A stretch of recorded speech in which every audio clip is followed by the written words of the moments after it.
déjà fixé. 2019, franchement, je suis comblée en fait. 2018. 2018, elle a très bien commencé pour moi. Je suis vraiment comblée. J'ai d'abord eu ma carte de 10 ans. Voilà. Test micro. Et là, lundi, j'avais un rendez-vous d'entretien pour le boulot. Je suis venue voir mes deux papas, Papa Toussaint et Papa Okia. Je leur ai dit, ah papa, je suis paniquée, mais vraiment, j'ai un rendez-vous lundi, j'ai besoin de vous. Et je suis partie les voir. Ils ont dit, c'est quand? Je leur ai dit lundi. Il a dit, ok. Il dit, prends le stylo, prends une feuille et note que tu as déjà obtenu le CDI. Donc j'ai pris le stylo, j'ai écrit que j'ai obtenu déjà le CDI. Et je suis partie lundi. L'entretien s'est très bien passé.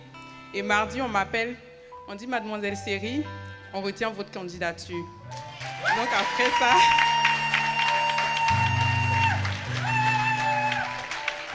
on dit, vous êtes disponible jeudi? Je dis oui. Il dit, bon, venez jeudi. Jeudi, elle m'appelle, elle dit non, finalement, vendredi, vous venez pour signer le contrat. Et je suis partie vendredi, j'ai signé le contrat.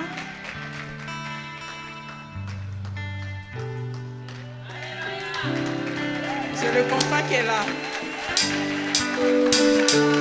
Et c'est pour travailler pour la mairie de Paris.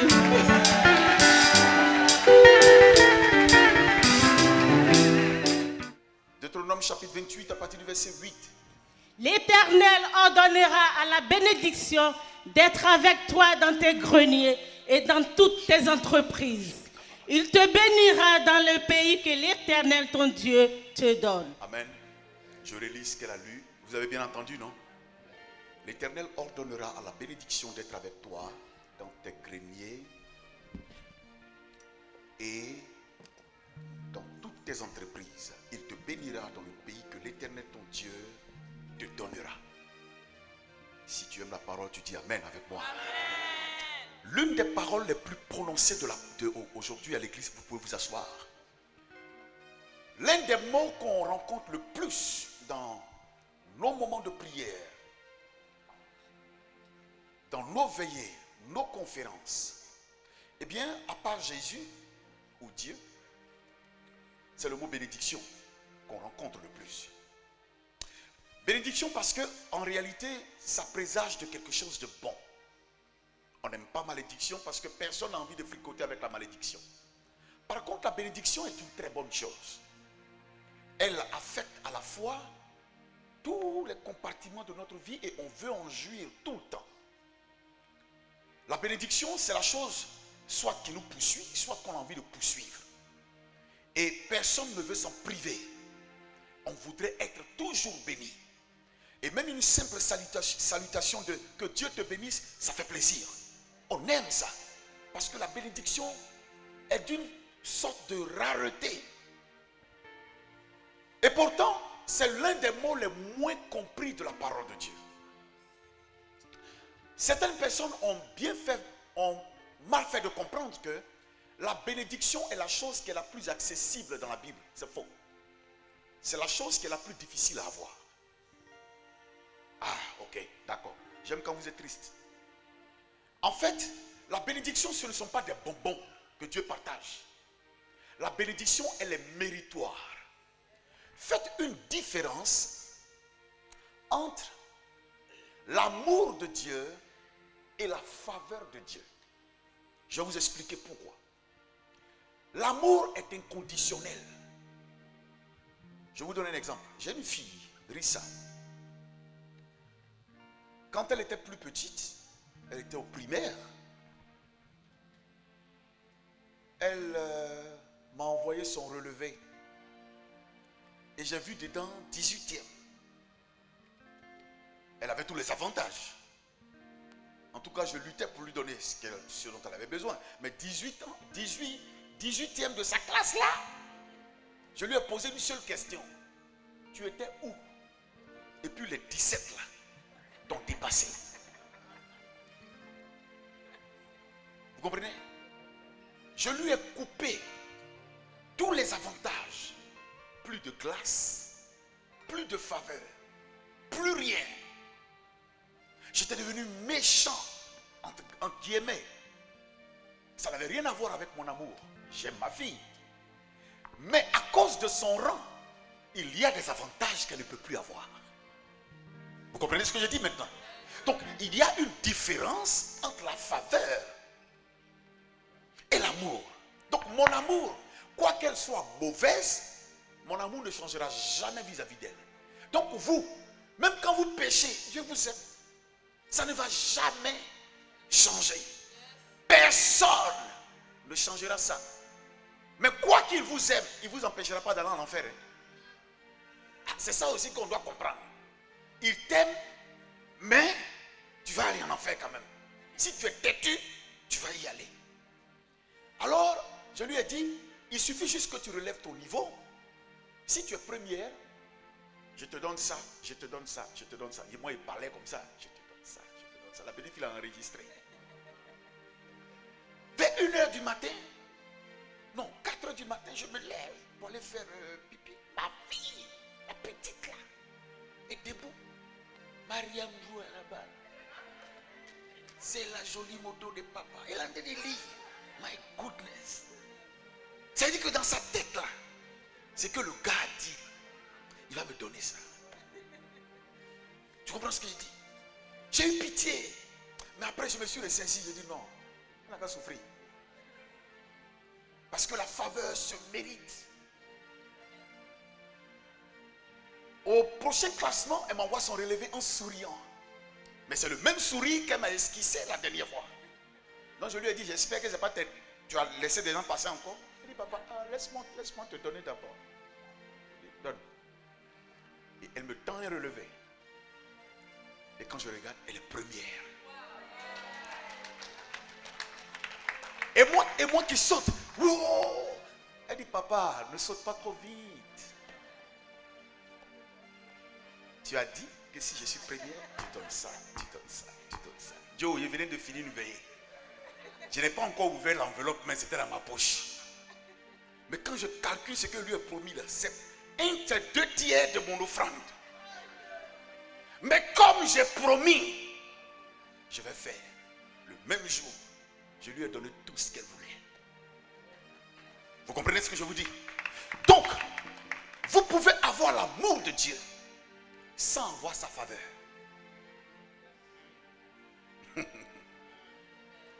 Dieu vous aime, c'est inconditionnel. Personne ne changera ça. Personne ne modifiera ça. Mais, vous pouvez ne pas avoir sa faveur.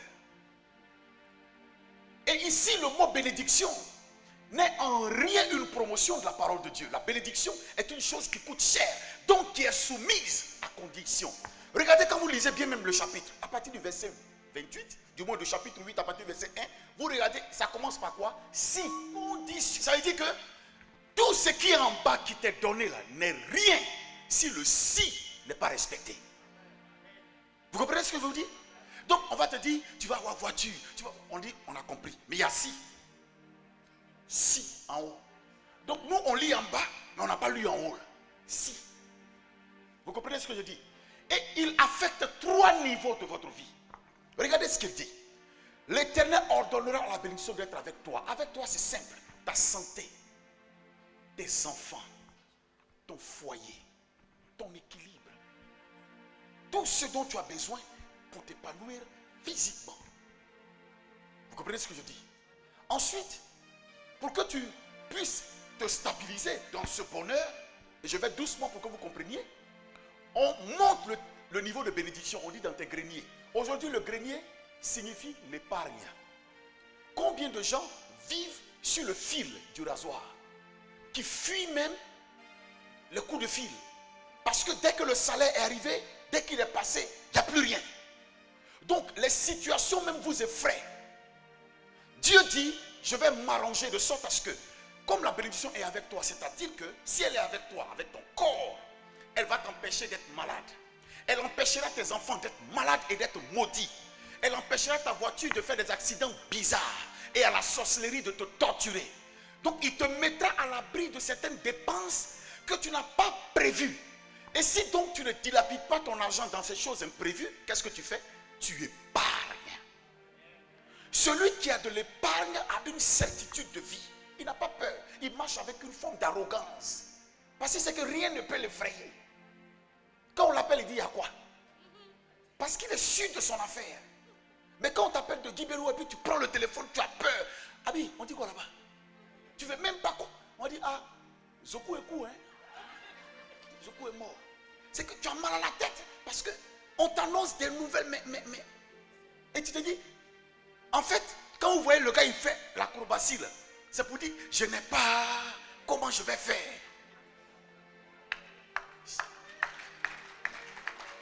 Vrai ou faux? Sinon, quand tu as l'argent, on t'annonce, il dit, ah bon? Bon, d'accord, mettez-le à la morgue et puis rappelez-moi plus tard, on va voir comment on va régler ça. Tu es tranquille parce que ça va. Vrai ou faux? Mais pour épargner, il faut bien que tu travailles. Est-ce que quelqu'un qui ne travaille pas, il épargne? Non. Pour épargner, il faut que tu travailles, il faut que tu aies des entrées. Alors Dieu dit, je bénirai des entreprises. C'est-à-dire tout ce que tu vas faire, je vais le bénir. Pour que au fur et à mesure que tu fasses quelque chose, même où les autres échouent, toi tu vas réussir. Où les autres échouent, toi tu réussiras. C'est comme ça qu'on fait. Je n'ai jamais pensé, je n'ai jamais cru que le chrétien a le même niveau de bataille spirituelle qu'un païen. Non. Le païen peut avoir le bagage intellectuel, toi tu as le bagage spirituel. C'est deux choses. Oh, quelqu'un n'a pas dit amen que je parle bien. Et le bagage spirituel en la matière est au-dessus. Vous savez quoi? La particularité de la grâce, c'est que la grâce ne respecte aucun protocole. La grâce ne respecte rien. Là où on dit qu'on a besoin d'un bac plus 5 pour pouvoir diriger telle entreprise, quand la grâce est sur toi, même bac plus 1, tu diriges. Vous comprenez ce que je dis? Donc la Bible dit, j'ordonnerai, c'est-à-dire je parlerai à la bénédiction pour qu'elle soit avec toi. L'une des conditions pour que la bénédiction se manifeste, au-delà même de l'obéissance à la voix de Dieu, il y a deux choses que je vais vous apprendre ce matin. Quelqu'un a dit amen avec moi.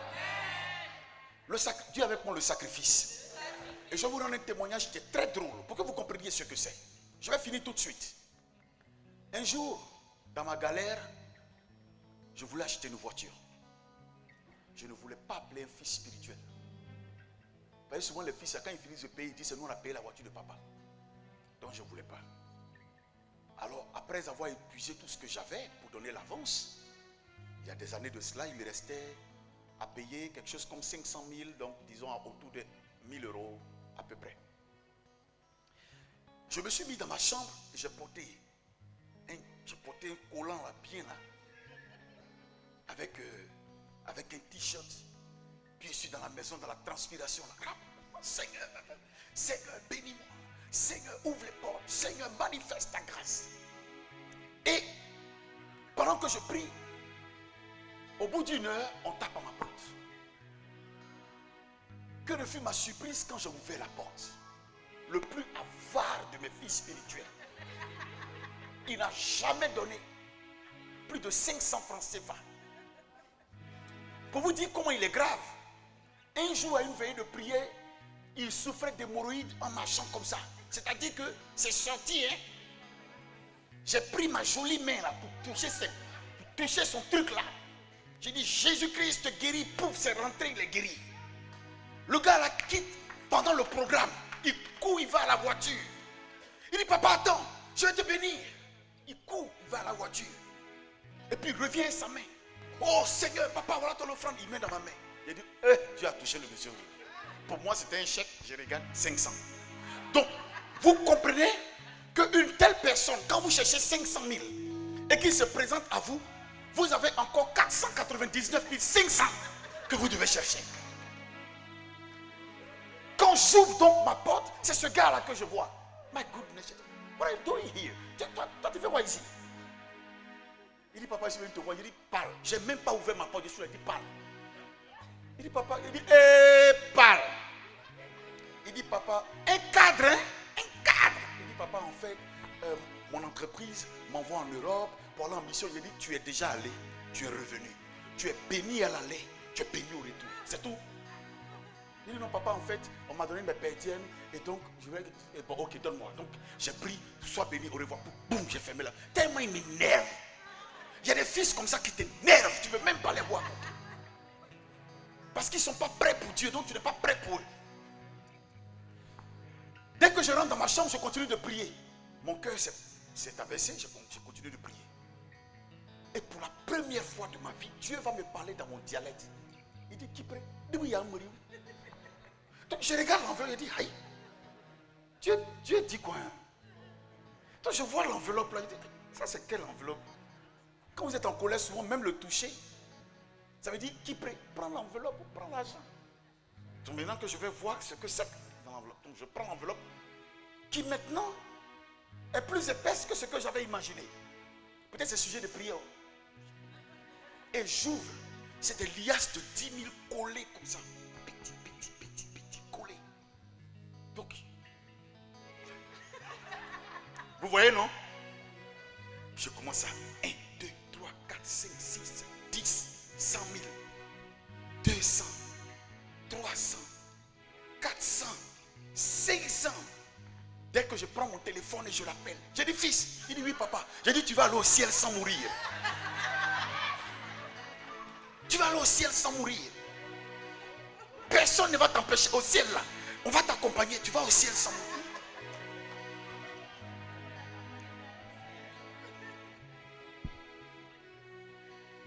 Est-ce que quelqu'un comprend? Donc, la prière est finie. Je prie pourquoi? J'ai fini là. Donc, je me mets à danser, je glorifie le Seigneur. Oh Seigneur, je ne veux plus reculer. Donc, je danse. Et je prends mon téléphone et j'appelle Kwame, le vendeur de voiture. Je lui dis, bon, écoute, j'ai ton argent, tu viens récupérer. On se retrouve à telle heure, le soir, à 18h, 19h, on se retrouve, je te donne le reste, tu me donnes l'argent, on a fini. Et tu me donnes la voiture, et puis on a terminé. Il dit, vieux, il n'y a pas de problème. Donc moi, c'est bon, c'est clair, j'ai ma voiture, c'est terminé. Bonne BMW. Pendant que je remercie le Seigneur, on retape à ma porte. Il y a deux pensées qui m'ont traversé. Soit mon fils s'est trompé d'enveloppe, mais c'est là qu'on allait se tuer, lui et moi.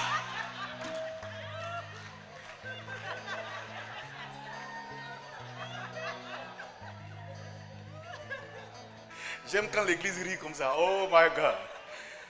Alléluia. Mais là, on va se tuer. Ça veut dire que comment tu vas reprendre cet argent-là? Tu vas t'expliquer. L'argent que tu m'as donné, que j'ai déjà calé, tu vas prendre. Et la deuxième pensée, je n'ai même pas voulu réfléchir.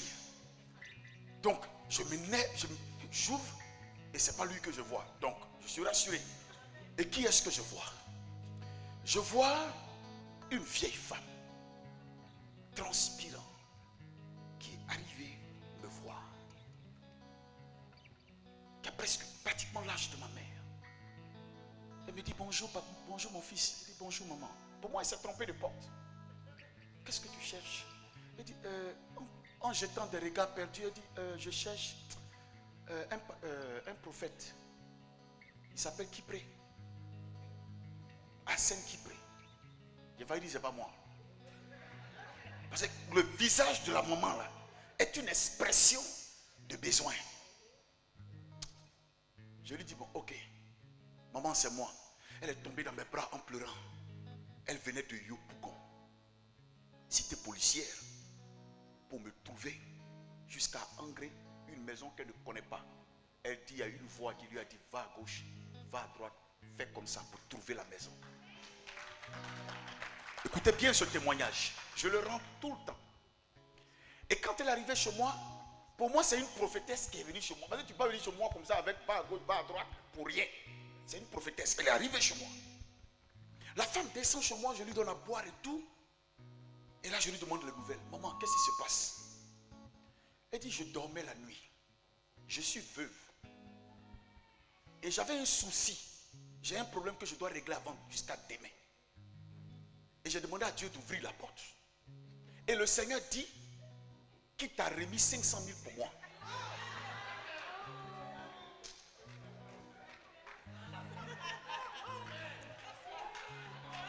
Ah, vous comprenez maintenant? Dis avec moi le sacrifice. Tu ne peux jamais être béni si tu ne mesures pas le sacrifice. Ce que tu offres, quand ça ne te coûte pas, c'est que ça ne touche pas Dieu. Si ça ne t'effraie pas, si ça ne te fait pas mal, c'est que ça n'effraie même pas Dieu. La Bible elle-même dit que Jésus était au tronc quand les gens versaient leur argent. Mais il y avait une veuve. Donc en réalité, le sacrifice, ce n'est pas la quantité.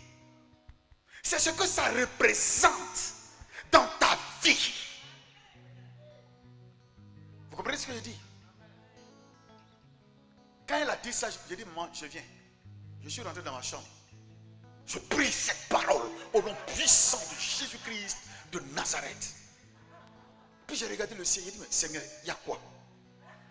Donc quand on me bénit, là, toi ça ne te plaît pas. Tous les pasteurs de Côte d'Ivoire qui ont l'argent, tu ne vas pas chez eux pour les encaisser. Mon fils Ava est venu, je comprends pourquoi il est venu. Il me donne pour la première fois 500 000 et toi tu viens m'encaisser. Seigneur, pardon, vous laissez ça. Il ne peut pas donner ça. Je retourne au salon. La maman pleure, je refuse. Mais en réalité, en refusant, j'étais honnête. Je lui ai dit, je n'ai pas. En réalité, parfois, vous avez l'argent, mais ça n'est pas là. C'est-à-dire, l'argent est là, sans être là. Est-ce que vous comprenez ce que je dis? Tu as ton loyer, ça est là. Mais en réalité, ce n'est même pas pour toi. C'est pour le propriétaire. Donc, tu as l'argent, mais en fait, ça ne t'appartient pas. Donc, pour moi, l'argent était l'argent de la voiture. Elle a fait 2 heures en pleurant. Pratiquement 3. J'ai durci mon cœur. Il dit, pas. Je tenais à cette voiture-là, j'étais fatigué. Il avait trop gratté. Je lui ai dit, va. Quand le Seigneur me bénira, je te reviendrai. Et j'étais honnête en lui disant ça. Je suis allé dans mon placard, j'avais 13 000, j'ai pris 10 000 et je lui ai remis. Tu as un numéro pour que je te joigne? Elle a fait comme les vieilles femmes là. Elle a détaché le bout de son pagne. Elle m'a donné un vieux papier avec un vieux numéro. J'ai dit, maman, le jour, tu montres-moi où tu es. Yopougon, sapeur-pompier. C'est ça, non? Si t'es policier quelque part là-bas, on rêve, c'est pas quelque part là-bas. Toi, Roux, quelque part là, voilà, c'est là-bas qu'elle est. J'ai dit, dès que Dieu me bénit, je viens vers toi. Et je la laisse partir. Après avoir prié pour elle, mais pendant que je prie, la maman pleure. Et qui prie est sûr que son argent ne va pas sortir de la maison. Ça vous est déjà arrivé, non? Et quand elle part, j'ai une satisfaction de m'être débarrassé d'une emmerdeuse. Parce qu'elle était venue. Oui, c'est comme ça que je pensais. Je suis honnête. Je l'ai laissé partir. Il ne faut pas dire. Vraiment, mon âme là, il va. Elle est partie. Je lui ai dit, prends un taxi, rentre chez toi. Je rentre dans la chambre. Et je commence à prier. Merci Seigneur, gloire. Et la voix me dit, tais-toi, méchant. Il n'a plus rien dit. J'ai compris. Donc après m'être repenti devant le Seigneur, je mets à peu près 1 heure ou 2. Et vers 16-17 heures, je vais me retrouver à Yopougon. À chercher l'endroit où je peux la croiser. Et j'arrive à la cité policière. Mais imaginez-vous comment j'y vais. J'ai 3000. Je négocie un 2500. Et j'arrive à Yop. Il me reste combien pour revenir? On revient à ça, à Angré. Comment je fais?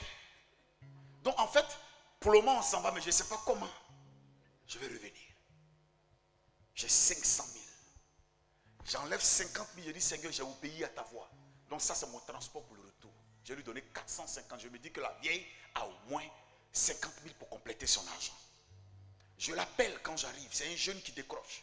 J'ai dit, dis à ta maman que le pasteur qui parle. Il dit, papa, ah c'est vous. D'accord, on arrive. Elle arrive avec un groupe de personnes comme s'ils étaient venus encaisser un crédit. Ils sont en route vers moi. Mais ils font mouvement vers moi. Quand ils arrivent à mon niveau, elles tombent dans mes bras. Les enfants me saluent, grande taille. Et elle me dit, papa, on dit quoi? J'ai dit, non, je suis venu te donner ce que Dieu m'a mis à cœur pour toi. Donc j'enlève les 450 000, le paquet là, je mets dans sa main. La maman ne va pas, hein? Elle mouille ses doigts. Elle compte devant moi. Et quand elle est arrivée à 450, elle dit, papa, le Dieu que je prie ne ment pas. C'est là que j'ai commencé à m'énerver. Parce que, Abi, tu veux 500 000. Je t'ai donné 450.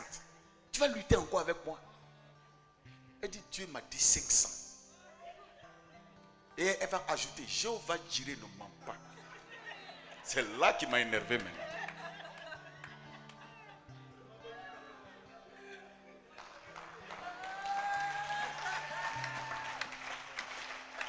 Ok, d'accord. Je dis, donc je fais comme si je dis, ah oui, c'est combien? Elle dit 400. Je dis, non, ma fille, c'est 500. Donc je donne l'autre partie, en style. Ça fait les 500. Elle prononce des bénédictions que je ne reçois pas, parce qu'elle m'énerve.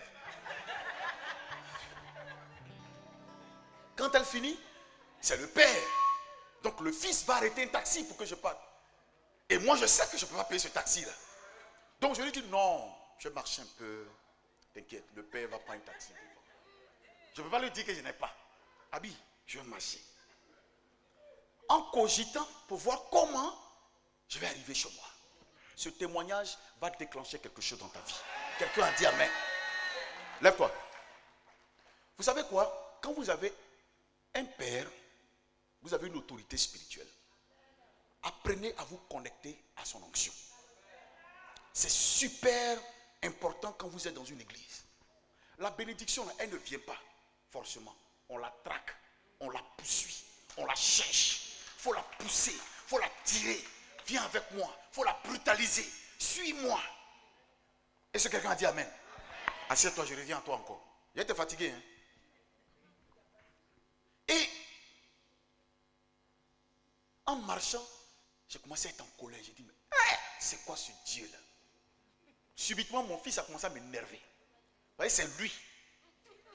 Ça veut dire que le jour où je vais bouffer son argent, c'est ce jour-là, curieusement, que en fait, il m'a donné parce que Dieu l'a brutalisé lui-même. Il arrive à... Et j'arrive au Carrefour. J'ai 500, une pièce. C'était les billets là, avant. Et je regarde comment faire. Je ne monte pas dans les bacas, je ne monte pas dans ça. C'est que comment je m'arrange. Et en tournant, réfléchissant, calculant, il y a une voiture qui me dépasse. Elle gare. Belle voiture. Tu as envie de monter là-dedans. Et je la regarde, mais bon, sans faire attention. Et la voiture recule. Elle vient à mon niveau. Le monsieur est très élégant. Voiture respectable. À nul autre pareil. Il baisse la vitre. Moi, je recule. Il ne faut pas que je gratte la peinture. Il n'y a rien pour payer. Et il me dit, bonjour, excusez-moi, vous ressemblez à quelqu'un que je cherche. J'ai dit, ah bon? Vous êtes le prophète Hassan Kipré? J'ai regardé à gauche. En fait, il ne faut pas répondre vite, on ne sait jamais. J'ai dit, oui, c'est moi. Il a accéléré un coup, il a garé devant. Il a laissé la portière ouverte. Il avait un costume bleu nuit, comme celui que j'ai porté à la veillée. Il a plongé dans le sable. Il fait 1m85 à peu près. Dans le sable, il a plongé, il a attrapé mon pied. Il dit, papa, je te cherche. Moi-même, je ne comprends pas. Abi, tu cherches quoi? Tu ne me reconnais pas? J'ai dit, Abi,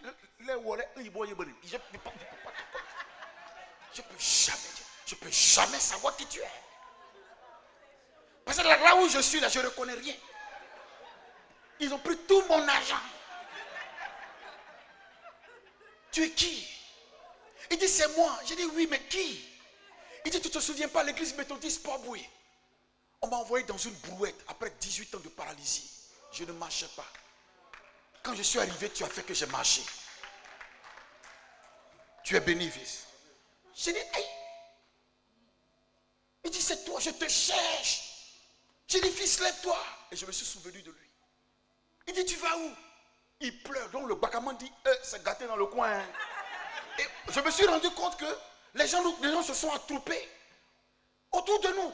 Parce que le monsieur est comme un ministre qui plonge dans la poussière pour attraper le pied de quelqu'un qui est en jean. My goodness. You're gonna be crazy. Et donc, je lui dis, lève-toi, lève-toi. Il dit, papa, tu vas où? Je dis, non, moi je vais à Angers. Il dit, papa, je vais aux 2 plateaux, je peux te déposer. On refuse ça. J'ai dit, oui, non, allons. Au moins, je suis proche. Allons. Et dans la voiture, il va raconter. Il raconte la veillée, ce qui s'est passé, comment il a été guéri, comment Dieu l'a touché, comment Dieu a touché sa vie, comment Dieu a touché son âme. Comment il n'a pas marché pendant 18 ans paralysé, on l'a plié comme ça, on l'a mis dans une brouette, on l'a mené comme un bagage. Il s'est déplié, il a marché. Il dit, vieux, il dit, toi, mais en ce moment tu fais quoi? J'ai dit, mon fils, je vais à la maison. Il dit, papa, je vais te montrer chez moi. Abi, je vais faire quoi chez moi? En réalité, on est dans la voiture. Pendant qu'on arrive chez lui, mon téléphone sonne. Qui appelle? Kwame. Kwame est au rendez-vous. Je n'ai pas encore dit à Kwame que je n'ai pas l'argent. Je ne décroche pas. On ouvre la porte de la villa. J'ai mal à la tête. Fils, j'ai mal à la tête. J'ai dit, Seigneur, on te sert là, on ne peut pas avoir ça. Tu as fait quoi? On ne peut pas avoir ça. On dort dans de bonnes maisons, mais ça, tu peux nous donner aussi. Je rentre et c'est lui qui court, qui vient, qui ouvre la porte, qui me fait descendre, mais il me positionne. Son boy même se demande, aïe, le patron ouvre la porte à un autre, donc pour lui, il me prend pour le patron de son patron. Alors moi qui prends tout de suite des airs de paix spirituelle. Ça va? Vous allez bien? Vous allez bien? My goodness. Vous êtes bénis.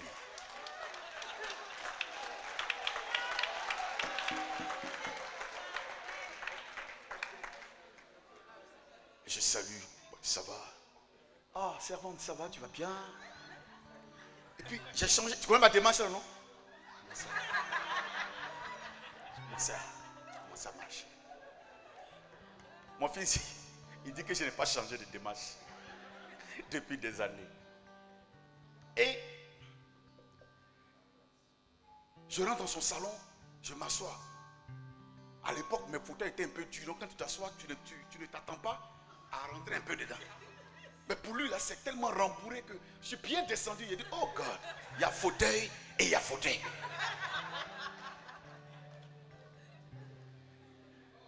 Sa femme arrive, c'est une fille que je connais. Elle était dans mon église. J'ai dit, mais toi tu fais quoi ici? Elle dit, papa, c'est mon mari. Elle aussi, elle plonge. On te cherche. Comment vous ne me trouvez pas? Vous savez quoi? Tant que vous n'avez pas fait ce que Dieu attend de vous, il y a des choses qui vous cherchent, qui ne vous trouveront jamais.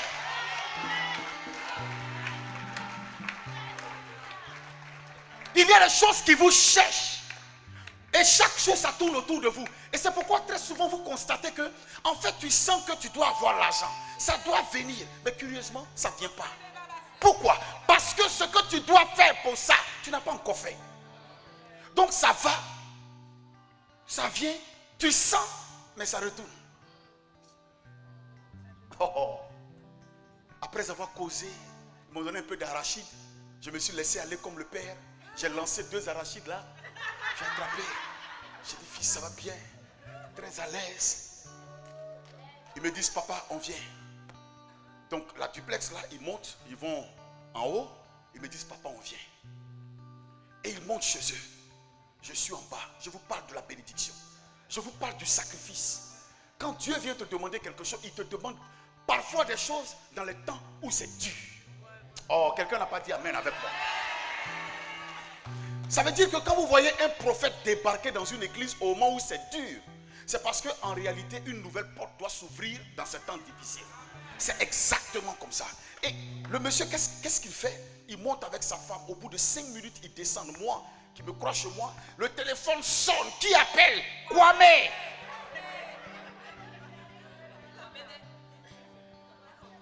Je regarde quoi? Il dit Kwame. Yaki, Kwame. You're gonna kill me. Donc je regarde le téléphone et puis je laisse. Kwame, laisse-moi tranquille. Écoutez-moi. Écoutez-moi. Le monsieur descend souriant. Lui avec sa femme. Ils ont une démarche princière, élégante, imposante. Et moi qui ne regarde pas leur sourire, mais je regarde le papier qu'ils ont en main. Parce qu'il a une enveloppe comme ça, en main. Et ça me plaît. Pendant qu'il descend, il arrive vers moi. Il me dit, papa, on te cherchait. On te cherchait. Aujourd'hui, je t'ai trouvé. Ce matin, je me suis levé. Dieu m'a dit que j'allais rencontrer ma connexion. Et Dieu m'a dit, va vers Angry, tel coin. C'est là-bas que j'habitais. Mais curieusement, le Seigneur m'a dit, quitte. Et va conduire vers Angry. Il n'a pas travaillé toute la journée. Et Dieu lui a dit, aujourd'hui, tu vas rencontrer ta connexion. Et il me donne une enveloppe. Quand un pasteur va chez vous, il faut commencer à jouer, ça me plaît maintenant. Quand un pasteur va chez vous, et puis vous lui donnez une première enveloppe, le premier point qu'il vous demande, c'est les toilettes.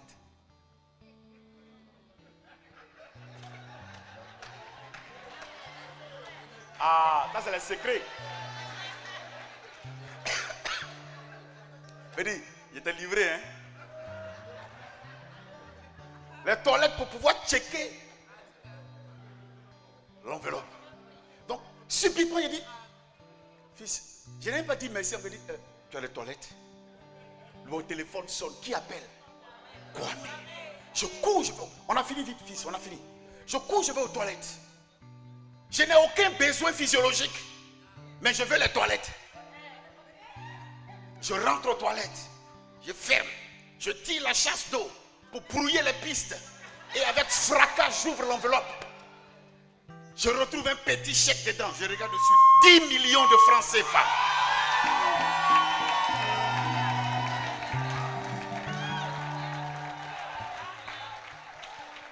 Fils, j'ai crié, Jésus! Tellement j'ai crié, le petit pensait que j'ai eu un problème. Donc il court. Le vieux, il y a quoi? Quand j'ai ouvert, j'ai dit, prends l'Esprit de Dieu. Il est à terre. Ça déclenche l'onction. Sa femme était loin. Elle dit, papa, il dit, reçois l'Esprit de Dieu. Ou la bounty de réveil de prière là. Son fils de 2 ans prend l'Esprit, l'enfant à terre. Et puis je parle la langue. Mon téléphone sonne, qui appelle? Je prends le titre, quoi, mais il y a quoi? Quoi, mais qu'est-ce qu'il y a? Parce que là, j'ai la certitude mathématique que même si je n'ai pas cette voiture, j'ai mieux que ça. Écoutez, ce que tu cherches, te cherche. Ou ce que tu ne cherches pas, te cherche. Il y a quelque chose qui te cherche. Oh, quelqu'un n'a pas dit amen avec moi. Quelqu'un n'a pas dit amen avec moi. Je pensais que tu allais dire amen pour posséder ta bénédiction ce matin. Je pensais que tu allais dire amen pour posséder ta bénédiction ce matin. Il y a des choses que tu ne cherches pas qui te cherchent. C'est en train de te chercher. Le mariage que tu ne cherches pas vient à toi. C'est comme ça. Ça te cherche. En fait, le monsieur tourne. Toi-même, tu sais que c'est lui. Mais tu ne sais pas comment faire. Mais ouvre la porte seulement et tu verras.